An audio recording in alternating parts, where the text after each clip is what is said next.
Psalm 109, 2 to 4. People who are wicked have opened their mouths against me. With words of hatred, they surround me.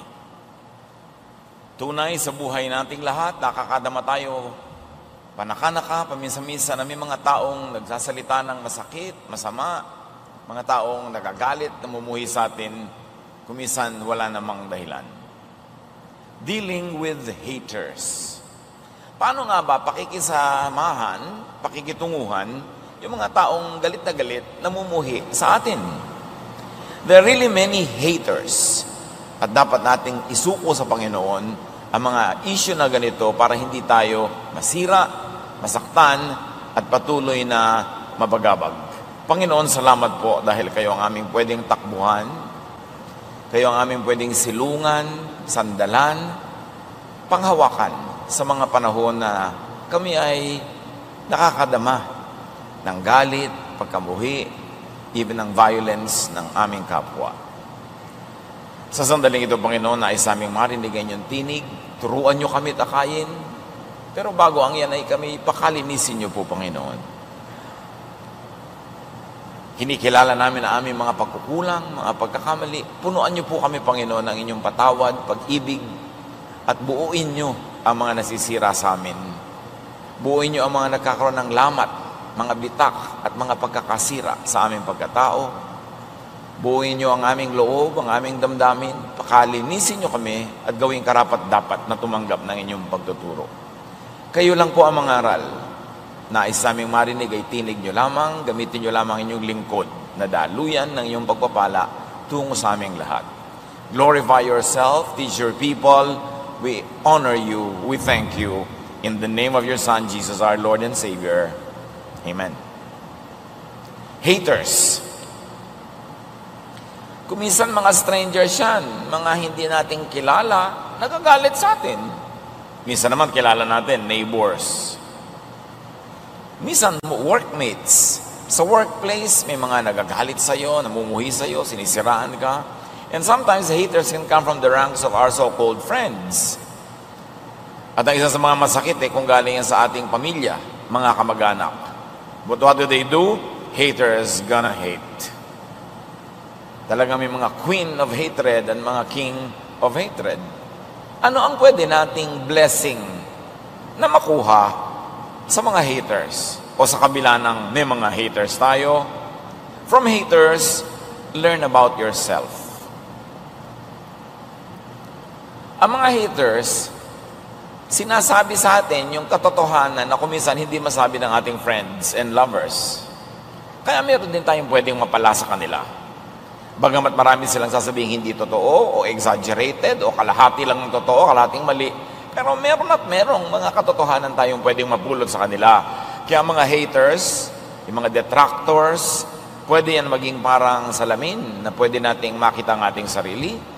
Pwedeng mga sounding board yan na nadidinig natin sa kanilang alingaw-ngaw ng sarili nating tinig. In other words, pwede nating masuri ang ating sarili sa pamamagitan ng mga sinasabi, ipinaparatang ng mga nagagalit sa atin. Lamentations 3:40. Let us examine our ways and test them. At isa sa mga paraan na pwede nating masuri ang sarili ay sa pamamagitan ng pakikinig ng maingat sa sinasabi ng mga galit sa atin. Dahil maaaring sa kanila natin madinig yung mga hindi masabi-sabi ng mga nag-aalangan, mga nakikiramdam, at nagsasaalang-alang sa ating damdamin ng mga kaibigan. So, suriin natin ating sarili, suriin din natin ang sinasabi ng mga haters sa atin kung may katotohanan. Galatians 6:4-5, each one should test their own actions. For each one should carry their own load. Kanya-kanya daw tayong pasan ng ating mga dalahin, kanya-kanyang hila ng ating mga hinihila sa buhay, at ang bawat isa dapat ay sinusuri ang kanyang mga gawa, ang kanyang mga gawi, ang kanyang mga asal. So from haters, fish for truth.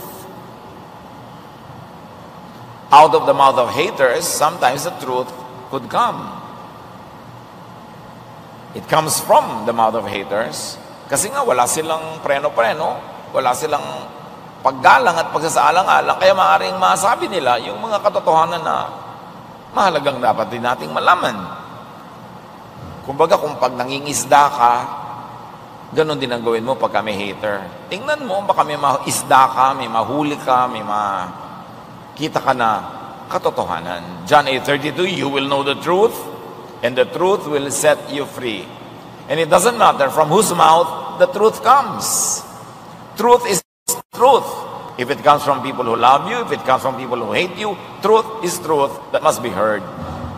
1 Corinthians 2:11, for who knows a person's thoughts except their own spirit within them? Sino nga bang tunay na manunuri sa atin kundi ang sarili nating espiritu, ang sarili nating diwa? Pero yung diwa at espiritu na yon, madalas natutulog, madalas namamanhid, kailangang gisingin. At pwedeng yun ay magising ng mga pananalita ng mga taong galit sa atin.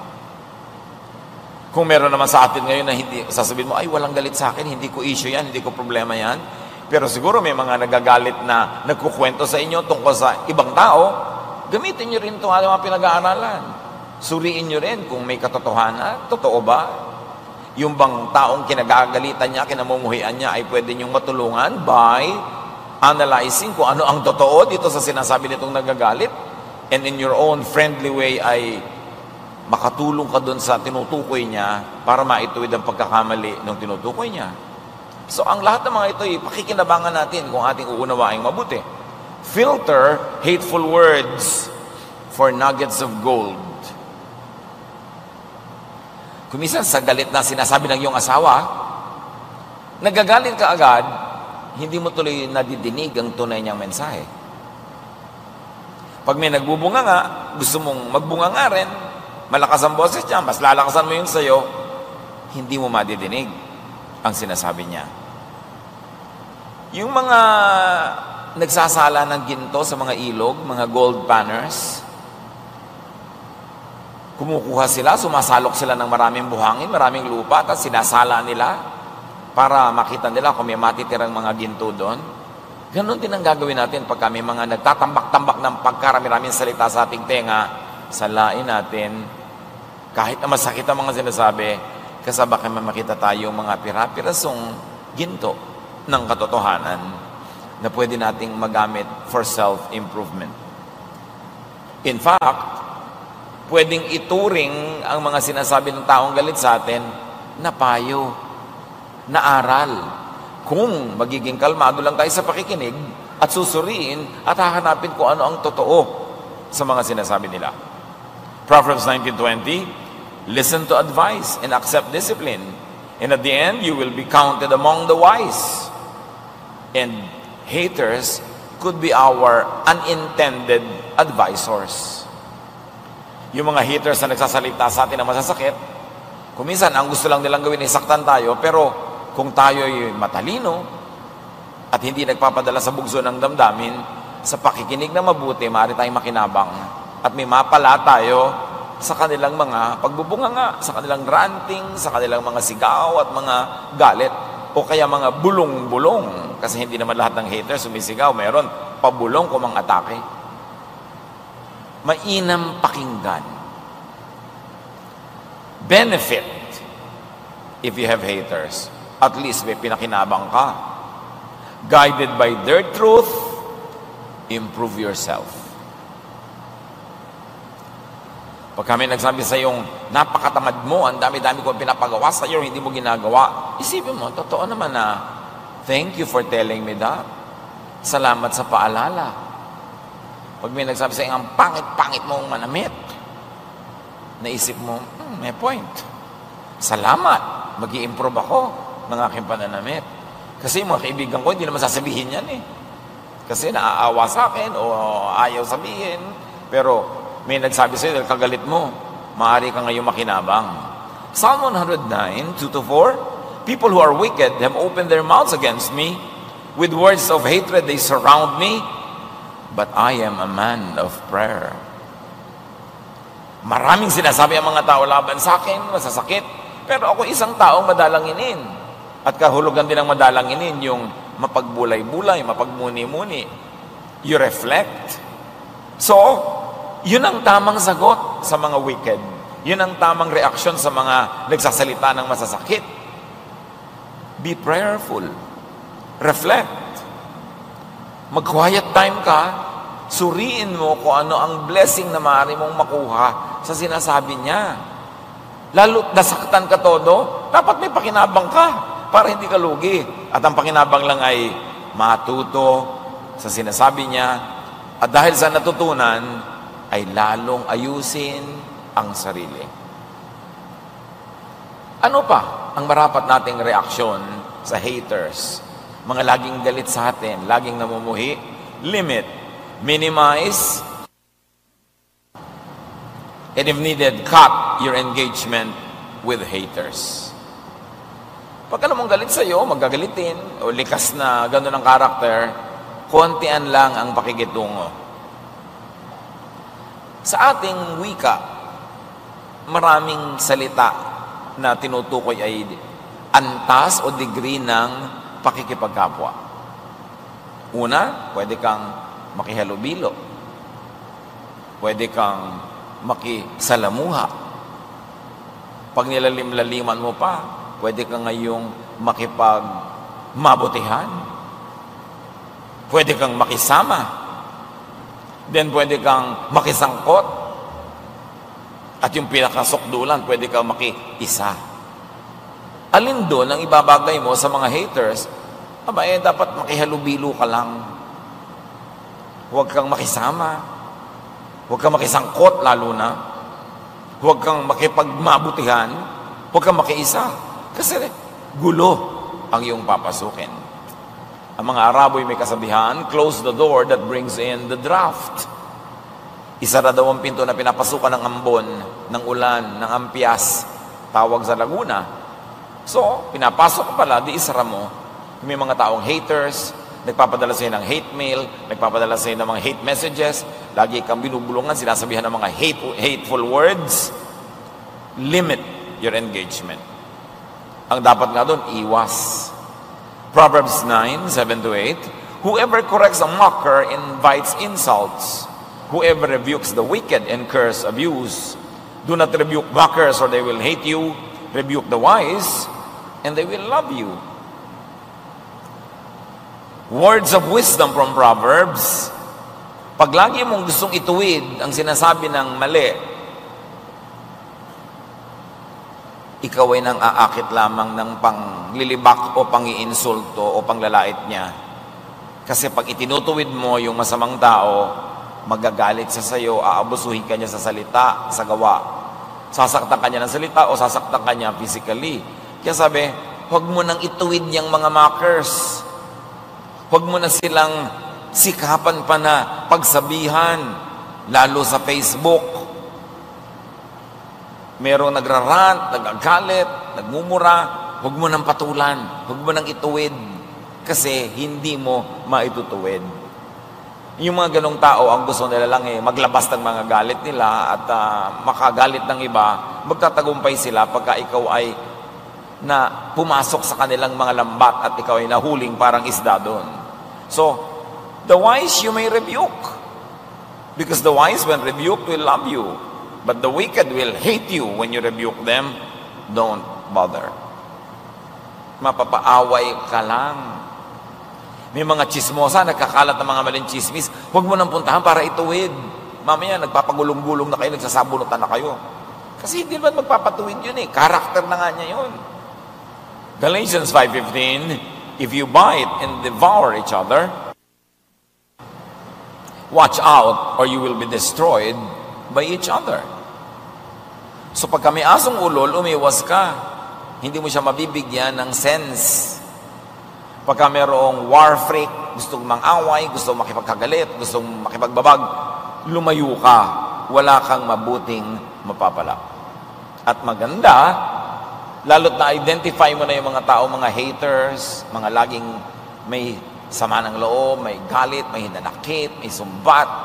Do not always hear or listen to haters. Huwag lagi makinig. Control and minimize communication and correspondence. Do not always fish for their words. Alam mo na si person A, hater. Tapos lagi mo pa tinatanong kay person B, anong sabi? Anong sabi ni person A? O anong latest? Anong sinabi sa'yo? Bakit mo pa gustong malaman? Para magalit ka rin? Para masira ang mood mo? Huwag mo nang alamin. Do not subscribe. Do not follow. Pagka alam mong galit lang siya. Kasi baka siya magtagumpay na magalit ka rin niya, patulan mo, pareho na kayo. O kaya hindi mo pinapatulan, pero sumasama ang loob mo. Bakit mo kailangang marinig ang mga salita na nagpapasama ng loob mo? Lalo't pa ulit-ulit lang naman. Siguro pwedeng marinig yan minsan, 2 beses, para nga hanapan mo ng katotohanan, para matuto tayo ng lesson from that kind of statement. Pero matapos mong marinig once or twice, hindi na yun. Makapakipakinabang na patuloy mong marinig pa ulit-ulit. Yun at yun din. Galit na naman yung neighbor mo, huwag mo nang malaman. May sinabi na naman sa'yo yung kumare mo, meron na namang reklamo at galit yung kasama mo sa trabaho. Alam mo na yun, paulit-ulit lang, so tigilan mo nang malaman. Para hindi ka madamay at matahimik ka. And do not exchange words with haters. Nagpadala sa iyo ng email, nagpadala ng text, nagpadala ng message na hateful, huwag mong sagutin. Sa tennis man, pagka nag-serve ng bola at hindi mo na ibalik, nag-serve ng bola, hindi muli na ibalik, nag-serve ng bola, hindi muli na ibalik, tapos ang labanan. Pero pag patuloy mong ibinabalik, ibabalik din niya sa iyo, ibabalik mo pa uli ang haba ng rally, tuloy-tuloy yung laro nyo. Ganon din ang bungangaan, yung balitaktakan, yung awayan, mga parunggitan, parinigan, hindi matatapos habang dinidinig mo at pagkadinig mo may sasabihin ka rin. Kasi yung sinasabi mo makakarating din sa kanya. Totoo yung sinasabi ang matatanda, may tainga ang lupa, may pakpak ang balita. Even the Bible says that. Sabi niya, you must never tell secrets because even birds can carry your secret and bring them to the king or to someone na topic ng usapan ninyo at mapapalagay ka sa gulo. Kaya pag may naririnig tayong hateful words, angry words, the best answer is silence. At kung hindi ka nagalit at hindi na rin siya galit at makakabuting mag-usap, doon pa lang kayo mag-usap. Pero habang galit siya, walang mararating ang pag-uusap. Buti pa, wag na lang. Lalala lang, mas marami lang siyang masasabi, baka ikaw may sabihin din, mas gumulo pa kaysa dati. Ephesians 4:29. Do not let any unwholesome talk come out of your mouths. Tayo pa naman siyempre, mga tao, maraming may pride. Pag nakarinig ka ng masamang salita, huy, pangit ka daw. Sabihin mo, mas pangit siya. Siyempre, ito namang nagdala sa'yo, tonto, dahil may dadali na naman siya, punta na naman dyan, mas pangit ka daw. Lalala yun ang lalala. Huwag mong patulan. Huwag kang magbibigay ng comment. Kasi ang daldala niyang away, parang apoy. Pag hindi mo na nilagyan ng fuel, mauubos na yun, titigil na. Pero habang dagdag ka ng dagdag, siyempre, matutuloy pa rin yung apoy. And do not exchange words with haters through or via other people. Yung galit sa'yo si A, dinala sa'yo ni B, yung balita, magko-comment ka, ibabalik ni B yun sa kanya. Sabi sa Micah 7:5, do not trust a neighbor. Put no confidence in a friend.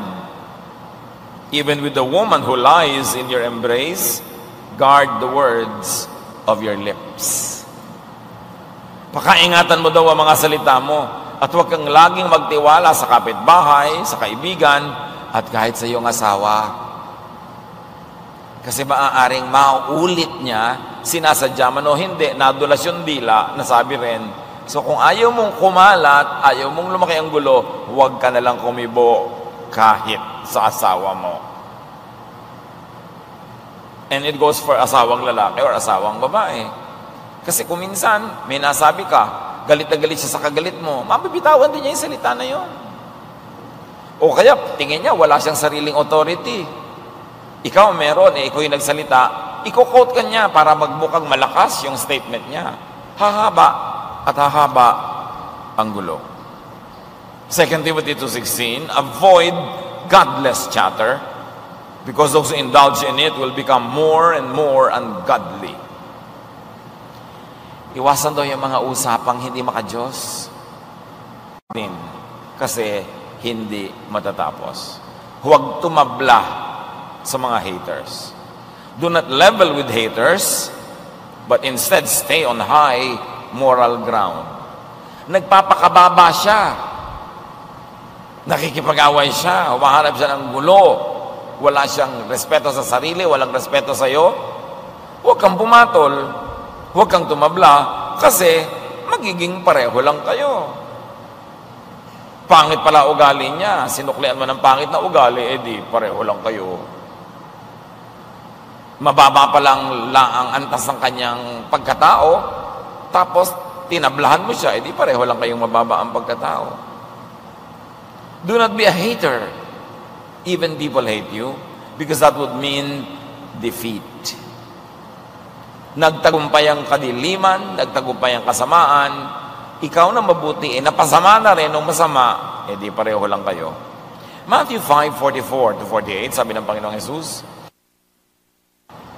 I tell you, love your enemies and pray for those who persecute you, that you may be children of your Father in heaven.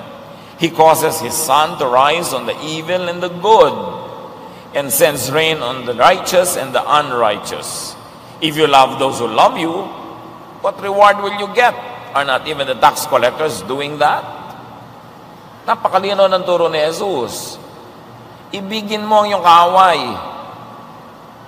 Ipanalangin mo yung haters mo, yung gumagawa sa ng masama, para matawag ka at talagang maituring at masukat na anak ng ama natin na nasa langit. Kasi sabi niya, pinapasikat din ng Diyos ang araw sa masama at sa mabuting tao. Napapaulanan din ang bukid, halamanan ng masama at mabuting tao.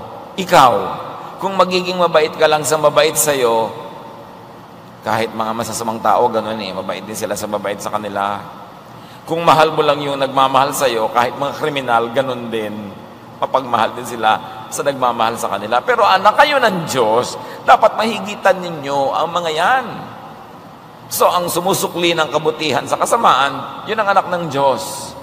Yung sumusukli ng kasamaan sa kasamaan, hindi yun ang pamantayan ng anak ng Diyos. So, stay on high moral ground. Huwag kang lumusong sa putikan kung saan naroon yung nang-aaway sa'yo. Kasi pareho lang kayo magpagugulong-gulong sa putikan, wala na kayong pinagkaiba. Akala ng iba, pag maibigin ka, mapagpatawad, lugi ka, no? Bakit naman tayo ipapalugi ni Jesus? Ang turo niya, pag masama, gantihan mo ng mabuti. Kasi, pag may galit, at isinukli mo'y galit din, kahit masaktan mo siya o hindi, nasaktan mo ang iyong sarili. Kasi nakakasakit sa sarili ang magalit. Tumataas ang blood pressure mo, bumibilis ang pinting ng iyong puso, at kung diabetic ka, tataas ang blood sugar mo, kahit wala kang kinakaing panutsa, yung nagagalit ka, na-stress ka, nagkakaroon ka ng wrinkles, nawawalan ka ng ganang kumain, hindi ka makatulog, pag galit ka, lugi ka. Kaya sabi ni Jesus, huwag ka na magalit. Galit sila, mahalin mo. Kasi nagmamahal, di ba? Inspired, ganado, masaya. So yun ang tinuturo ni Jesus, yung mabuti para sa'yo.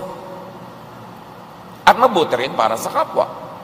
Kasi kung siya ay galit, galit ka rin, mamaya mas galit na siya, mas gagawa siya ng masama sa'yo, mas nalalagay ka sa panganib. Samantalang kung galit siya, hindi ka nagalit, gumawa ka ng mabuti, pwedeng tumigil na siyang magalit, or at least hindi na madadagdagan ang galit niya, whichever the case, will be beneficial for you. Hindi tayo ipinapatalo ni Jesus pag ang itinuturo niya yung maging people of peace, mapayapa, mapagpatawad. Kasi pag hindi ka nagpapatawad, ikaw ang nagsasuffer. Dala-dala mo sa puso mo yung galit. Masama ang yung loob. Can you imagine yung loob mo masama? Sinong lugi? Ikaw. Kaya dapat sundin si Jesus. Mabuti yung para sa'yo, mabuti para sa kapwa. And if things really work well, yung pagkakagalit nyo, baka mauwi pa sa pagkakaibigan. Pero definitely, yung galit, sinagot mo ng galit din, hindi uuwi yun sa pagkakaibigan. At sa pagpapatuloy ni Jesus, verse 47, And if you greet only your own people, what are you doing more than others? Do not even pagans do that? Be perfect. And by being perfect, ibig sabihin ni Jesus, in love, in forgiving, not in morality. Impossible yon. Be perfect, therefore, as your Heavenly Father is perfect. Bakit perfect dito ang Heavenly Father? He sends His rain on the good and the bad.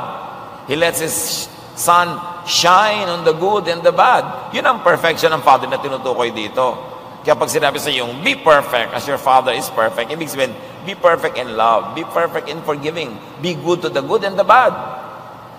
Akala kasi ng iba yung perfection na yun, personal moral perfection. Sobrang hirap gawin yun. Do good to haters. Yun ang tunay na victory. One, yung hindi ka gumawa ng mali, victory na yon. Gumawa ka pa ng mabuti, lalong victory. At paano kung tablan pa siya positively, na nagbago siya at bumuti rin, sobrang victory. But no victory can happen if you do bad to haters. Lalo mo lang silang gagalitin. Kaya sabi ni Pablo sa 1 Corinthians 4:12-13, when we are cursed, do we curse back? No. We bless. When we are persecuted, we endure it. When we are slandered, we answer kindly. Yun ang formula. Kung gulo man ang kalooban niya, yung kalooban mo hindi, so dapat payapa, tahimik. Hindi ka nagsusukli ng mali sa mali. Kasi pagharap niyo sa Diyos, pareho na lang kayo mali. Ano pang inilamang mo doon? Romans 12:19-21, do not take revenge, my dear friends. On the contrary, if your enemy is hungry, feed him. If he is thirsty, give him something to drink. In doing this, you will heap burning coals on his head. Do not be overcome by evil, but overcome evil with good. Huwag kang patalo sa masama by being bad yourself. Talunin mo ang masama sa paggawa ng mabuti. Yun ang tagumpay. This is true victory. And from the hatred of people around, know, then understand, then empathize with haters. People who are hateful are crying for help.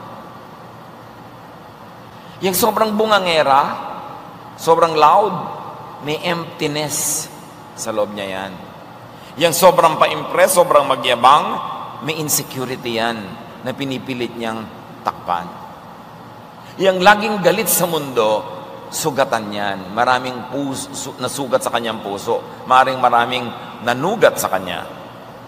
So yung taong hateful, laging galit, ang puso nun punong-puno ng poison. At malamang hindi naman siya ang naglagay doon mag-isa. Sinaktan siya, kinawawa ng iba. Ang natutunan niya ngayon sa buhay, puro paghihiganti. Kaya kahit wala kang ginagawang masama, galit sa'yo. Kasi galit siya sa mundo. Alam niyo yung mga haters sa mga achievers? Yung nabubuisit sa'yo kasi ang galing-galing mo, ang runong-runong mo, ang ganda-ganda mo, ang yaman-yaman mo, ang matagumpay ka. Alam niyo kung sinong hateful sa ganon? Yung mga failures. Sometimes, hatred is an expression of envy. May nakita na ba kayo na envious na actually mas maraming achievement kaysa sa kinakainggitan niya? No. Real achievers are not envious of others. Ang envious, yung kulang. Ang namimintas, yung kulang. At sabi nga nila, most criticism is an expression of inner inadequacy, of envy, of jealousy.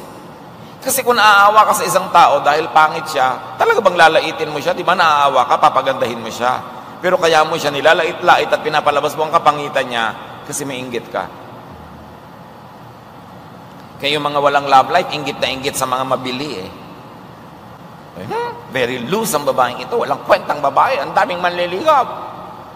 Ate, may manliligo ka ba? Wala. Kaya naman pala eh. So ano ngayon ang solusyon doon? Eh di ipanalangin mong siya maging kaakit-akit at kaibig-ibig at maligawan. Kasi pag marami naman liligaw, yun titigil na yung mag-comment sa iba. Kasi masaya na siya. Alam niyo yung mareklamo, yung mga maingay, malungkot yun, kulang the hope, maralita sa kanyang kalooban, kaya ang ingay-ingay. The empty can strikes loud.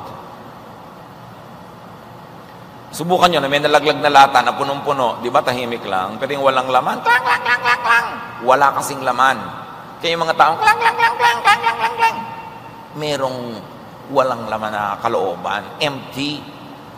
Siguro walang love life, walang pera, walang achievement, wala. Kaya ang ingay, kasi yun talagang marami, tahimik yun. Kaya may mga pera-pera, ang ingay-ingay mag-usap, hoy, mag-abroad tayo, hoy, nag-shopping ako, hoy, ganito ang bag ko. May pera-pera yon pero hindi pa yun marami. Kasi yung tunay na marami, tahimik.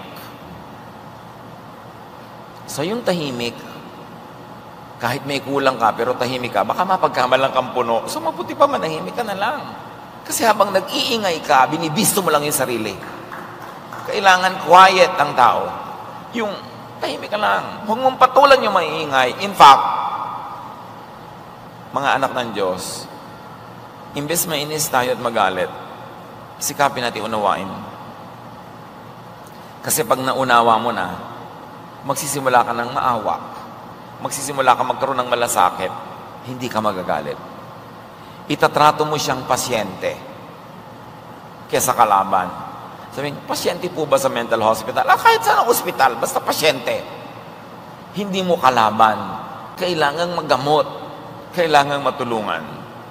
Kaya ang sabi sa James 1:19, everyone should be quick to listen, slow to speak, and slow to become angry. Gumugulo ang mundo pag binabaligtad natin. Quick to become angry, quick to speak, and slow to listen. Dapat pakinggan mo. Kasi ang mga reklamo, may mga ibang sinasabi yon. Kuminsan ang mga magulang, pag uwi ng anak, gabi na, gabi ka na naman, lagi kang ginagabi. Magagalit kayo yung anak. Pero ang ibig lang palang sabihin ng magulang, miss na miss kita, anak. Naiinip ako, nalulungkot ako, kanina pa kita gustong makasama. Hindi naman sinasabi langin ng magulang yun dinadaan sa galit. Kaya nga sinasabi ko mga kapatid, pag may nagagalit, huwag kayo magalit din agad. Pakinggan nyo yung tunay na mensahe. Kasi bihira naman nating ipinagtatapat sa salita yung tunay nating niloloob. May iba tayong sinasabi, pero merong ibang mensahe yon. Kaya kung ikaw'y mananahimik, manunuri, malalaman mong, ay, nalulungkot lang pala yung nanay ko, kaya nagnanag sa akin pag wala pa ako. So, lalo mong maunawaan, masasamahan mo siya, at mas maipapaliwanag mo na maganda kung bakit wala ka pa sa bahay. Kasi magdadabog ka, magkakagalit kayo, walang narating. Pinakatotoo ito sa mag-asawa, ha? Kahit ang mag-asawa, hindi laging tapat sa isa't isa kung magsalita. Lalo ko yung mga hinanakit, maliliit na bagay na nakakahiyang sabihin. Sinosolo na lang, dinidibdib na lang mag-isa. Pero pag napuno, dumami, biglang sumasabog. Nagtataka ka ngayon, bakit yun lang nagalit na to? Pero ang dami na palang pumuno, at yung huling ginawa mo, ang huling patak na pumuno, kaya umapaw.